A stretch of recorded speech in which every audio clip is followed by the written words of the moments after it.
Haleluya. Ada sukacita di tempat ini. Yang bersukacita lambaikan tangannya, katakan haleluya. Sekali lagi haleluya. Sekali lagi haleluya. Mari berikan kemuliaan bagi nama Tuhan. Haleluya. Saudara, puji nama Tuhan. Kita sudah belajar pada firman Tuhan. Ada 3 pengaruh jahat yang bisa mempengaruhi hidup kita. Itu pengaruh-pengaruh jahat itu seperti ragi. Sama juga dengan pengaruh yang baik. Dan pengaruh yang baik dan yang paling baik yang bisa saudara dapatkan adalah dari Roh Kudus. Katakan amin. Itulah pengaruh yang paling baik yang bisa terjadi dalam hidup saudara, yaitu dari Roh Kudus, saudaraku. Dan tetapi ada juga pengaruh-pengaruh jahat yang dimana bisa mempengaruhi hidup saudara kalau saudara tidak berada di dalam pengaruh Roh Kudus. Jadi kalau saudara berada di luar daripada pengaruh Roh Kudus, maka saudara dikuasai 3 pengaruh jahat ini. Yaitu apa yang pertama? Mari katakan, 1, setan. Yang kedua, yang ketiga, indera kita. Jadi indera kita atau nafsu kita, kita sudah belajar bagaimana orang yang dikuasai nafsu itu adalah orang yang dipengaruhi oleh indera-indera. Jadi dia tidak dipengaruhi Roh Kudus, tetapi justru inderanya yang mempengaruhi dia. Apakah itu perasaannya, apakah itu nafsunya, saudaraku, kita ini semua punya nafsu. Seperti kata ibu gembala kita, nafsu makan itu baik, saudaraku. Ya, kalau kita tidak punya nafsu makan lagi, itu artinya kita adalah orang yang sakit, saudara. Tetapi kalau kita pakai hidup kita ini, kita pakai nafsu kita yang menguasai kita, maka kita bisa makan terus-menerus, tidak henti-hentinya. Terus-menerus berlazat-lazat, terus-menerus bersenang-senang, saudaraku. Dan itu akibatnya tidak baik bagi kita. Kita sendiri pun tahu itu. Jadi orang-orang yang dikuasai nafsu adalah orang-orang yang membiarkan inderanya memerintah hidupnya.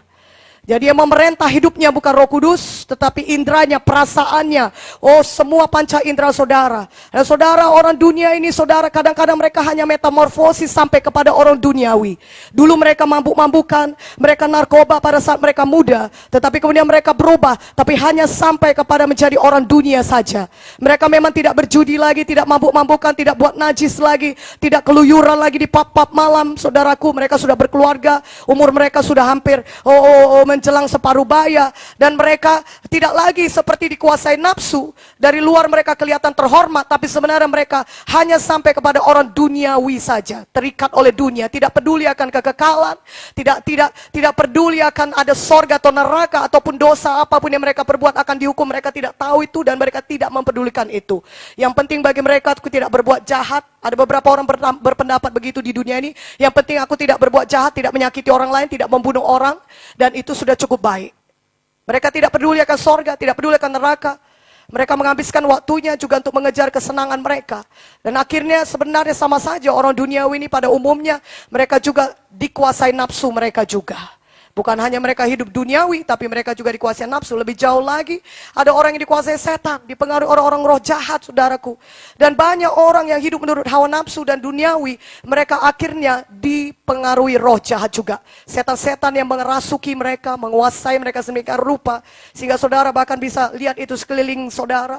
Ya, saudaraku, dan semua orang yang tidak dipengaruhi roh kudus, sebenarnya dipengaruhi oleh roh-roh jahat dan setan-setan. Semua orang yang tidak dipengaruhi Roh Kudus, mereka dipengaruhi setan, mereka dipengaruhi roh-roh jahat. Tetapi ada beberapa orang yang lebih tinggi levelnya dalam dipengaruhi roh-roh jahat, yang sangat begitu dirasuk oleh setan, sangat diposes oleh setan, sehingga saudara bahkan bisa melihatnya dalam penampilan luar mereka. Sudah kelihatan dari penampilan luar mereka.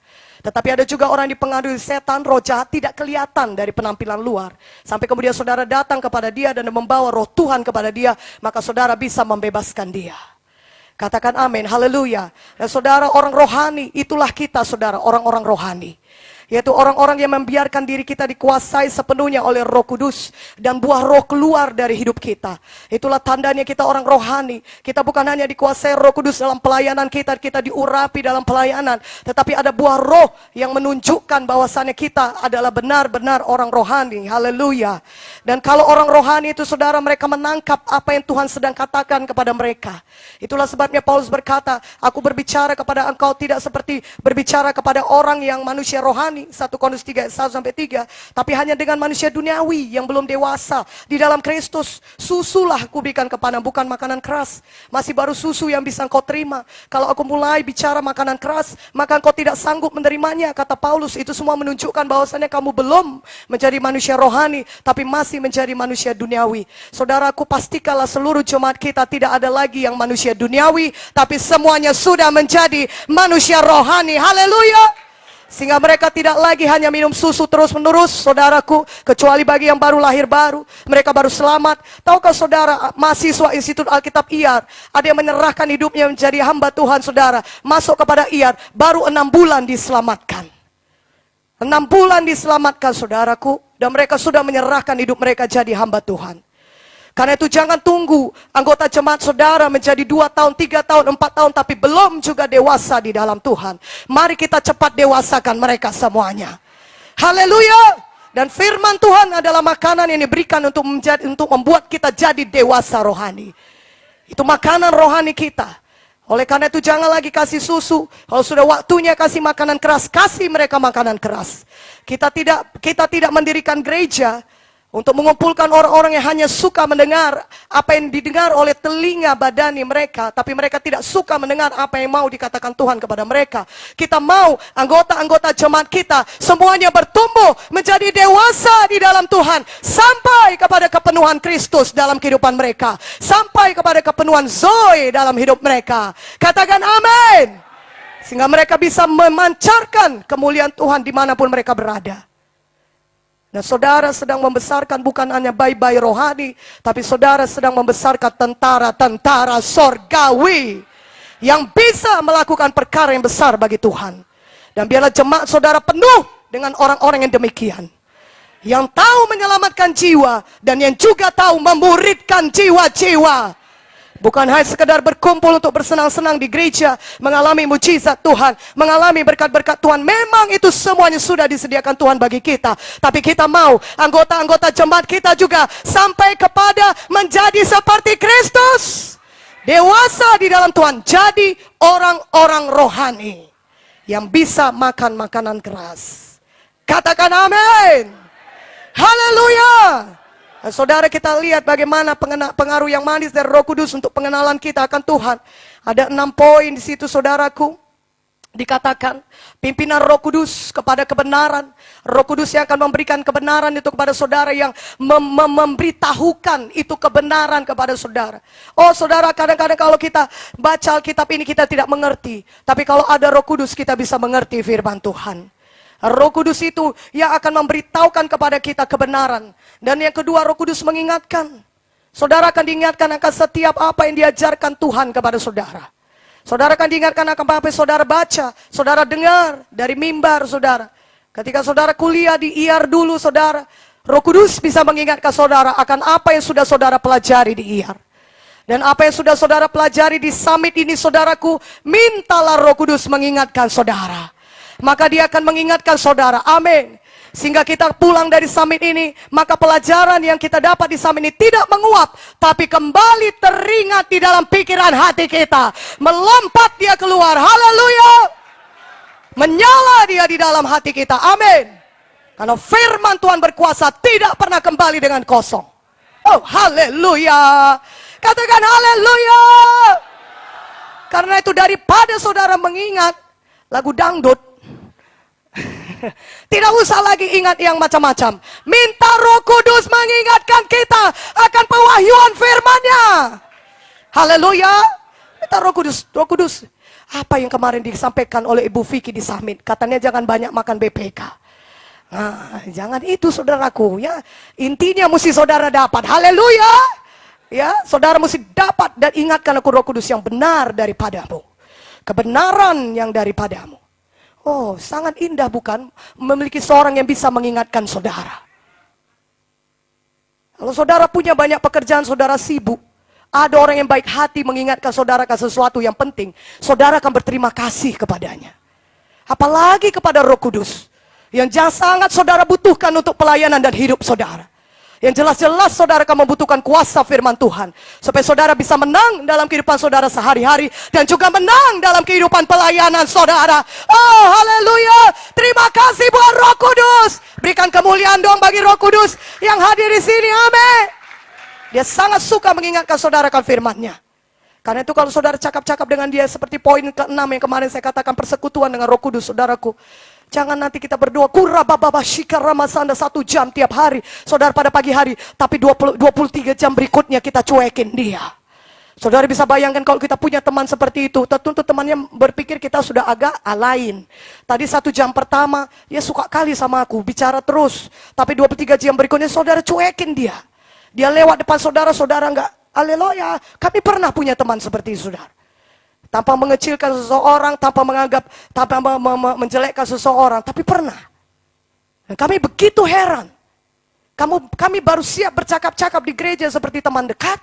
Dan ketika kami ketemu dengan dia, kepetok mata dengan dia, saudaraku, di satu mall, ini bukan di Indonesia tapi di luar negeri. Dia bahkan pura-pura tidak melihat kami. Kami jadi heran. Bukankah kita 1 jam yang lalu baru siap bercakap-cakap dengan hamba Tuhan ini? Kami pikir. Nah, saudara, sudah saya keluarkan pula hamba Tuhan. Jadi saudara tahu ini hamba Tuhan. Karena memang oikos kami tidak pernah orang dunia. Tapi semua hamba Tuhan. Amin. Tapi saudara perhatikan itu saudara. Kami heran sekali. Kenapa tadi kami bercakap? Dia tidak mau ketemu. Kira-kira begitulah Roh Kudus itu nanti herannya saudara. Kenapa anakku ini tidak mau cakap-cakap sama aku? Tidak bertanya-tanya apapun gak ditanyanya, apapun gak bersekutukannya dengan aku. Dia gak suka bersekutukan, gak mau nyanyi, gak mau ngucap syukur, gak mau mengangkat tangan, haleluya. Roh Kudus heran. Padahal baru 1 jam yang pertama saudara jam 5 pagi sampai jam 7 saudara berdoa. Tapi setelah itu saudara tidak peduli kepada dia. Saudara berjalan sendirian dengan kekuatan manusiawi saudara. Dengan ide-ide saudara, agenda-agenda pribadi saudara. Dengan kehendak saudara sendiri. Roh Kudusnya di mana? Saudara tinggalkan. Saudara tidak mau bersekutu dengan dia. Pribadi, Roh Kudus itu seorang pribadi saudara. Dan kalau saudara bersekutu dengan dia, betapa luar biasanya sebenarnya yang saudara dapatkan dari dia. Betapa hikmat Tuhan dan segala sesuatu yang saudara butuhkan untuk hidup yang saleh. Dan pengenalan akan Tuhan akan saudara lebih dapatkan kalau saudara gandeng Roh Kudus 24 jam sehari. Bukan hanya pada saat jam doa saudara. Haleluya. Marilah kita semuanya saudaraku bersekutu dengan Roh Kudus. Amin. Dan poin-poin yang berikutnya, saudara sudah lihat semua, kita sudah dengar, kita sampai kepada saudaraku, bagaimana pengaruh yang manis dari Roh Kudus dalam kehidupan doa kita. Haleluya. Pengaruh Roh Kudus yang manis dalam kehidupan doa kita. Kita membutuhkannya. Karena tidak mudah bagi kita untuk berbicara. Untuk berbicara saudaraku, kepada orang yang tidak bisa kita lihat. Kita membutuhkan pengaruh urapan Roh Kudus yang manis untuk berdoa. Karena tidak mudah berbicara kepada seseorang yang tidak bisa saudara pegang secara fisik. Dan saudara juga tidak lihat dia secara fisik. Dan saudara juga, Tuhan kadang-kadang tidak menjawab saudara langsung. Seperti misalnya kalau saudara bertanya kepada orang yang nyata manusia lain, berapa umurmu? Segini katanya, dia bisa menjawab langsung. Siapa namamu dek? Ini namaku kak. Dia bisa menjawab langsung saudara.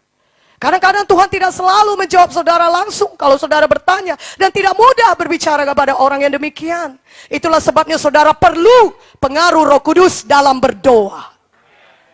Haleluya. Dan yang ketiga saudara membutuhkan pengaruh Roh Kudus untuk berdoa. Karena sebenarnya saudara tidak tahu apa saja yang perlu didoakan. Saudara sebenarnya tidak begitu tahu apa yang perlu kau doakan lagi ya. Seperti yang ini sudah kudoakan, saudara katakan. Yang ini juga sudah pernah kudoakan.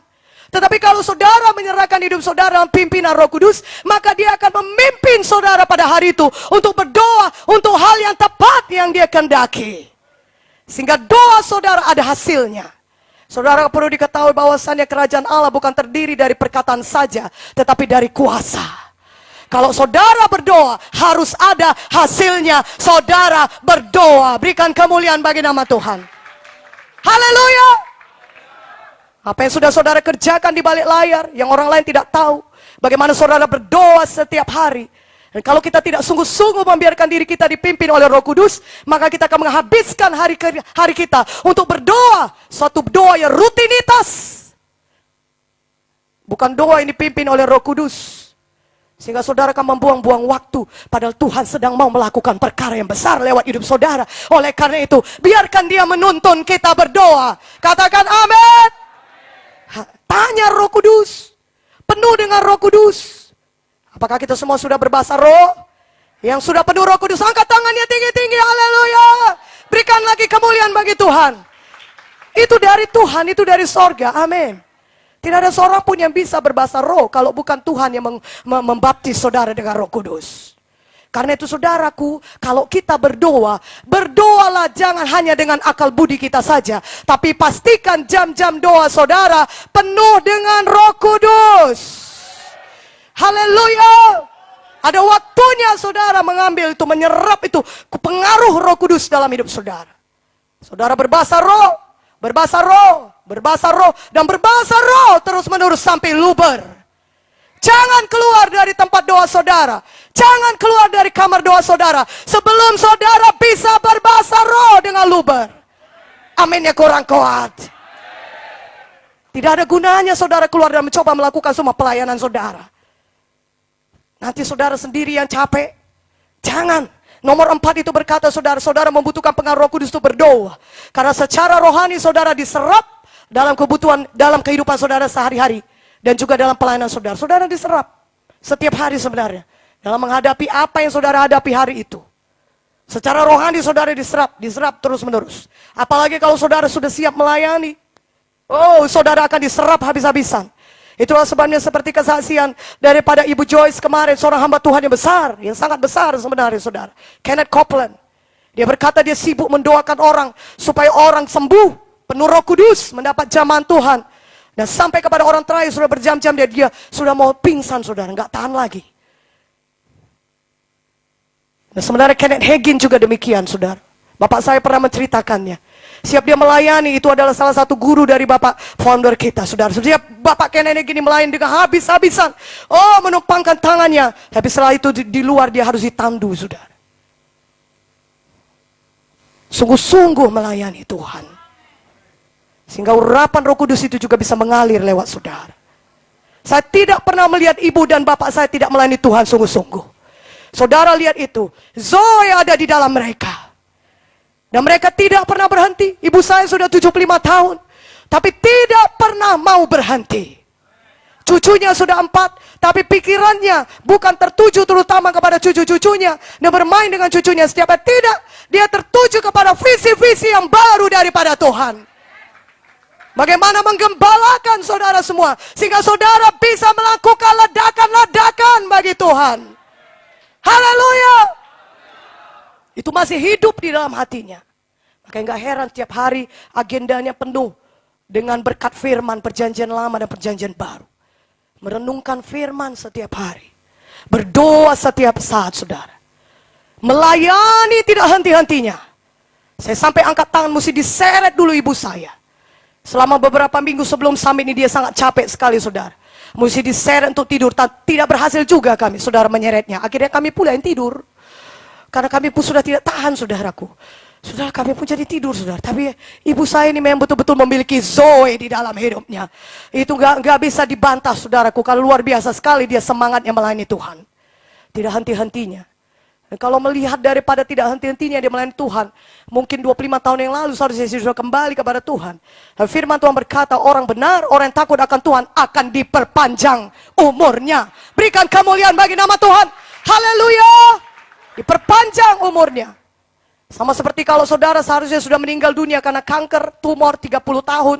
Saudara ikut Tuhan, terima Yesus. Saudara bertobat, hidup sungguh-sungguh takut akan Tuhan. Tuhan akan perpanjang umur hidup saudara. Seharusnya saudara sudah kembali umur 30 tahun. Tuhan bisa kasih 40 tahun lagi kepada saudara. Mana tepuk tangannya bagi Yesus? Haleluya. Firman Tuhan mengatakan kalau kita hidup takut akan Tuhan. Tahun-tahun hidup orang benar diperpanjang.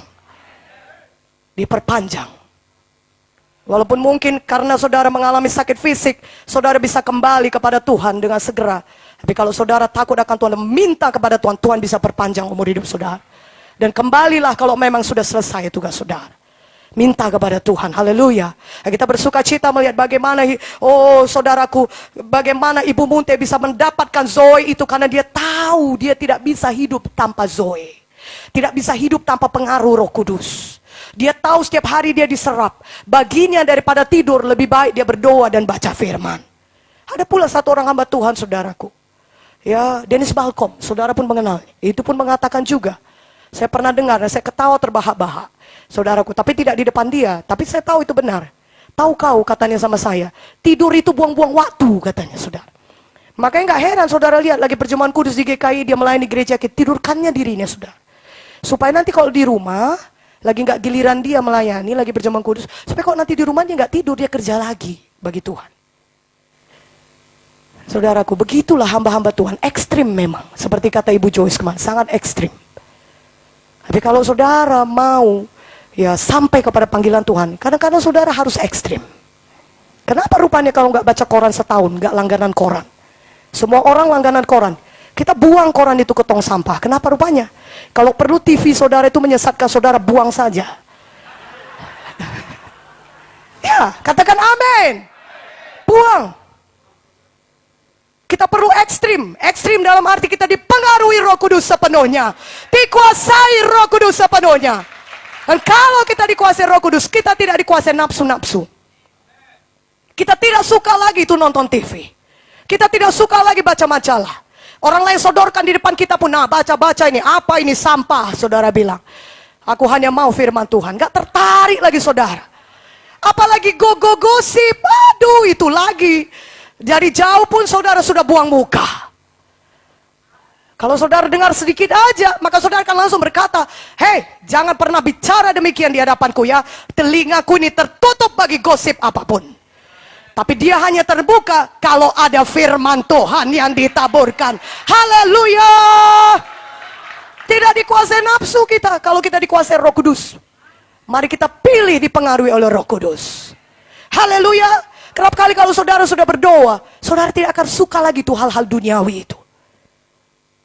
Saudara sudah habis berdoa, saudara penuh Roh Kudus, berjam-jam mengalir kuasa Tuhan itu supernatural dalam saudara, mengalir sifat-sifatnya Tuhan itu bagi saudara. Saudara diubahkan menjadi lebih seperti dia. Saudara keluar dari rumah doa, saudaraku kamar doa saudara, orangnya masih sama yang saudara hadapi. Persoalannya masih sama. Saudara yang sudah berbeda, saudara yang sudah dikuasai oleh Roh Kudus. Oh, haleluya. Sehingga saudara menghadapi segala sesuatu yang dengan caranya Tuhan. Dan saudara akan melihat seperti ragi itu mengembang saudara. Pengaruh yang tidak kelihatan saudara juga. Seperti ringan saudara bersama dengan Roh Kudus. Sukacita sekali hari ini. Berkemenangan sekali hari ini. Apa setan-setan yang gak nempil sama aku? Pergi kau dalam nama Yesus. Apa nafsu-nafsu ini? Ku matikan di dalam nama Yesus. Aku melakukan kehendak Tuhan. Dan bagi saudara tidak sukar melakukan kehendak Tuhan. Karena ada pengaruh Roh Kudus itu pada saudara. Tidak ada kekuatan kita saudara. Semuanya karena Roh Kudus. Bukan kuat, bukan gagah. Melainkan karena Rohku, kata Tuhan. Haleluya.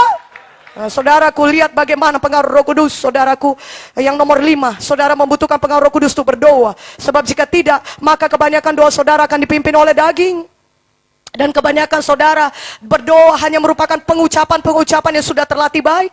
Terutama bagi saudara hamba Tuhan yang sudah terbiasa berdoa, yang sudah melayani Tuhan berpuluh-puluh tahun, sudah jadi gembala sidang berpuluh tahun. Maka saudara kalau tidak hati-hati, maka saudara akan mengulangi doa yang sama terus-menerus, yang tidak ada kuasanya, tidak mengubahkan orang, tidak mengimpartasikan kepada orang. Ketika saudara berdoa, orang tidak bebas, orang tidak pulang dengan Roh Kudus, orang tidak pulang dengan kepenuhan Roh Kudus. Saudara hanya melakukan rutinitas. Tapi kalau saudara dipengaruhi oleh Roh Kudus, maka doa saudara akan didikte dan diarahkan oleh Roh Kudus. Haleluya. Betapa luar biasanya impactnya, pengaruhnya itu bagi jemaat sidang saudara. Sehingga mereka pulang, mereka semua mau jadi orang rohani. Saudara menyampaikan satu khotbah yang berkuasa. Tapi sebelumnya saudara sudah berdoa dengan pengaruh Roh Kudus. Dan ketika saudara memimpin dia berdoa di hadapan jemaat saudara, saudara memimpin berdoa dengan pengaruh Roh Kudus yang ada pada saudara. Sehingga dia pulang dengan satu perubahan yang baru dalam hidupnya. Sehingga tentu saja itu meringankan kerja saudara. Karena Tuhan sudah bekerja dalam hidupnya. Kadang-kadang kita berusaha dengan kekuatan manusiawi, tapi sedikit hasilnya. Tapi kalau ada Roh Kudus itu berdaulat, yang mempengaruhi jemaat, yang mempengaruhi sidang, dan mempengaruhi kita juga, maka hal-hal yang luar biasa bisa terjadi. Haleluya. Amin. Maka kisah 2 ayat 4 dikatakan, maka penuhlah mereka Roh Kudus, sama yang berkata dalam bahasa lain, seperti yang diberikan Roh kepada mereka. Saudara tentu tahu banyak ayat firman Tuhan mengenai doa penuh Roh Kudus. Di kisah para rasul banyak sekali, saudara. Yang keenam, saudara membutuhkan pengaruh Roh Kudus untuk berdoa. Karena tanpa urapan untuk berdoa, semua yang saudara doakan tadi didengar juga oleh iblis. Mungkin kita tidak begitu menyadarinya, dan sebenarnya kita tidak perlu menyadarinya. Kita tidak perlu takut. Kita hanya perlu membiarkan diri kita dikuasai Roh Kudus. Tapi sebenarnya apa yang saudara doakan itu didengar oleh iblis. Makanya saudara, kita diajari juga untuk berdoa penuh dengan Roh Kudus. Katakan amin.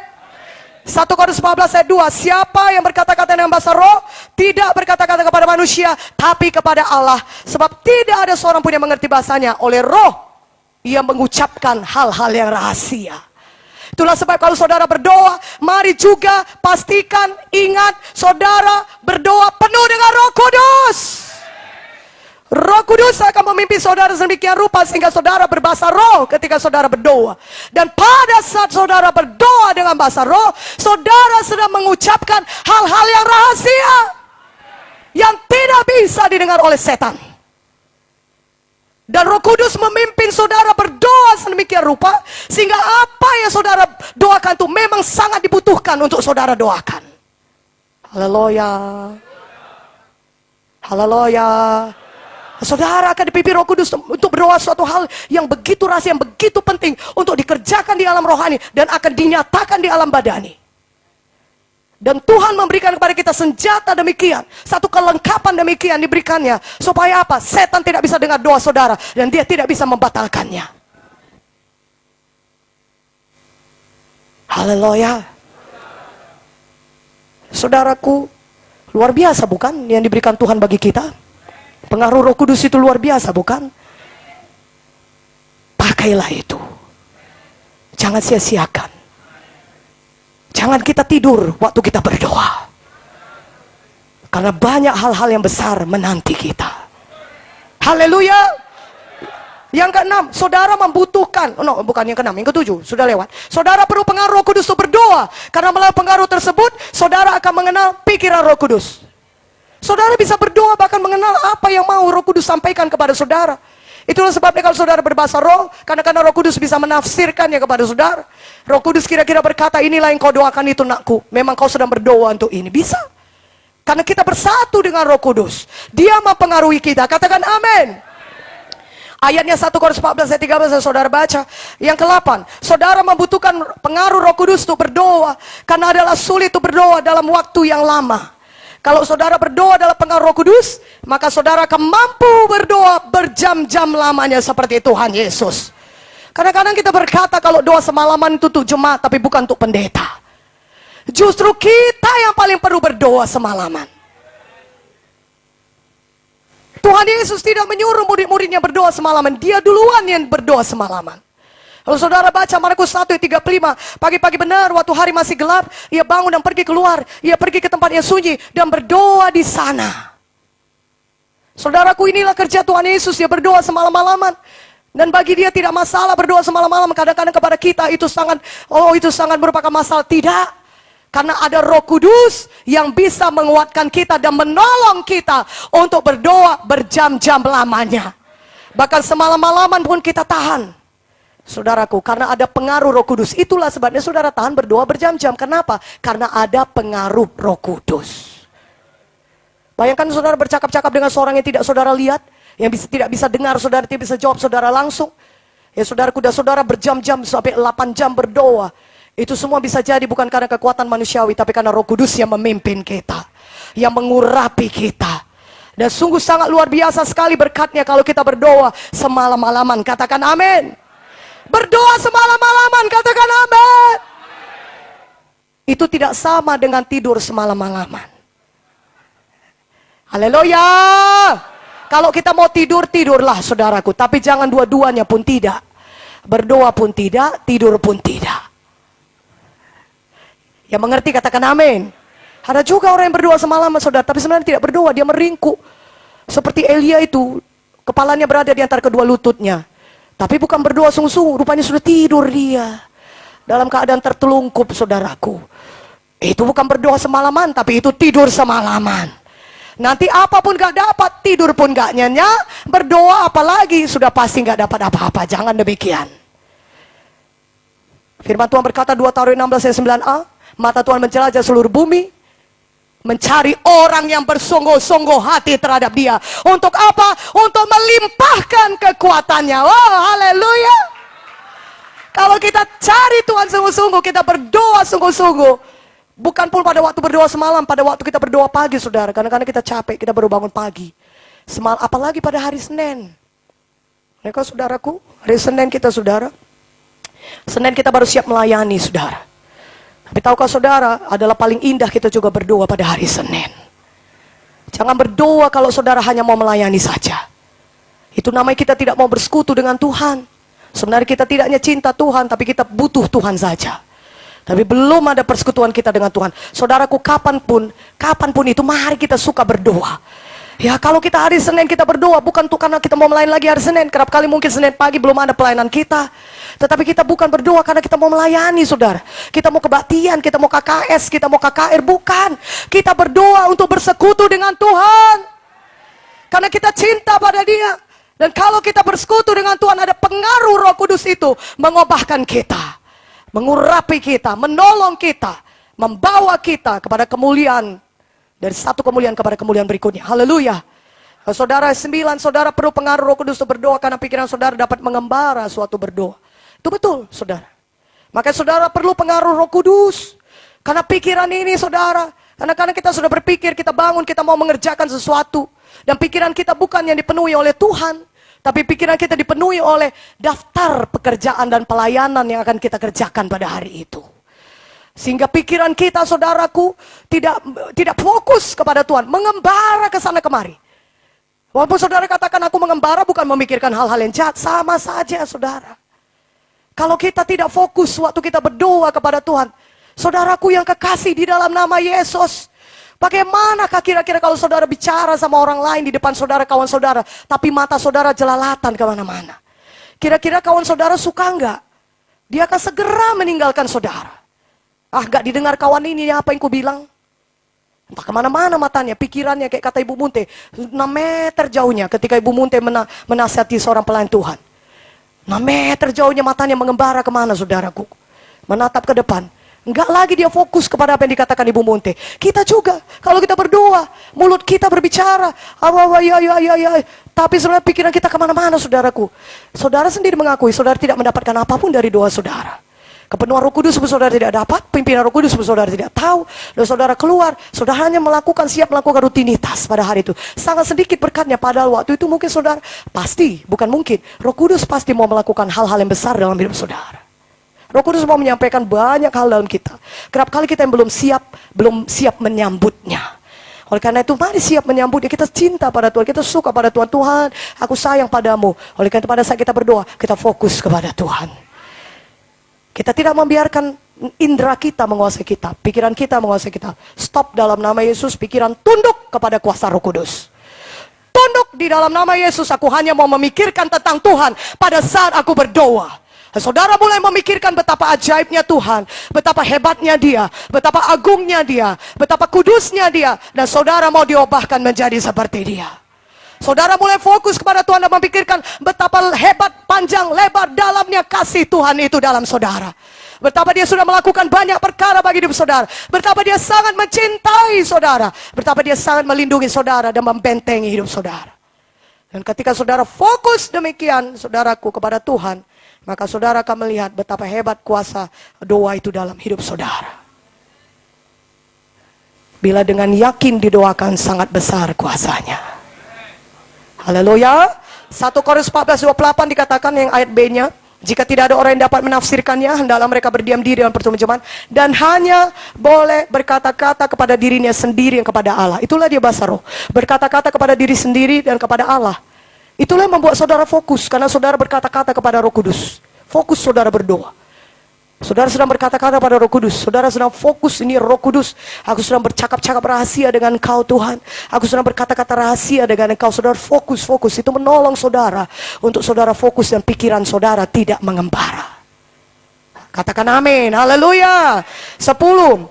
Saudara perlu pengaruh Roh Kudus untuk berdoa karena sifat manusia lama adalah tidak tahu bersyukur. Tidak tahu berterima kasih. Inilah sifat kedagingan kita, saudara.